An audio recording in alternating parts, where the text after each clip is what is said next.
અમદાવાદીઓ હવે glow garden night flower park જોવા માટે સ્ટેચ્યુ ઓફ યુનિટી જવાની જરૂર નથી.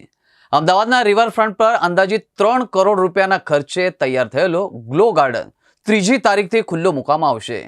ગ્લો ગાર્ડનમાં મુકાયેલા વિવિધ સ્કલ્પચર અહીં આવનારા પ્રવાસીઓને જંગલ સફારીનો અનુભવ કરાવશે. રાત પડતા જ આ ગાર્ડન ઝળહળી ઉઠશે. બાળકોને તો અહીં આવતા જ મોજ પડી જાય છે તેવા કાર્ટૂનના સ્કલ્પચર પણ મૂકવામાં આવ્યા છે. આ ગાર્ડન લોકો માટે શુક્રવારથી ખુલ્લું મુકાશે, પરંતુ એક દિવસ પહેલાં જ ગાર્ડનની વર્ચ્યુઅલી સફર કરાવી હતી. જો હવે તમે નાઇટ ફ્લાવર પાર્ક એટલે કે ગ્લો ગાર્ડન જેવો હોય તો સ્ટેચ્યુ ઓફ યુનિટી સુધી ધક્કો ખાવો નહીં પડે, કારણ કે અમદાવાદના સાબરમતી રિવરફ્રન્ટ ખાતે આવેલા ફ્લાવર પાર્ક ખાતે નાઇટ ફ્લાવર પાર્ક બનાવવામાં આવ્યું છે. વિવિધ પ્રાણીઓના સ્કલ્પચર સાથે LED લાઇટથી આ ફ્લાવર પાર્ક સુશોભિત કરવામાં આવ્યું છે. 3 જાન્યુઆરીના રોજ રિવરફ્રન્ટ ખાતે યોજાનારા ફ્લાય શોના ઉદ્ઘાટનના દિવસે આ નાઇટ ફ્લાવર પાર્કને નાગરિકો માટે ખુલ્લો મૂકવામાં આવશે.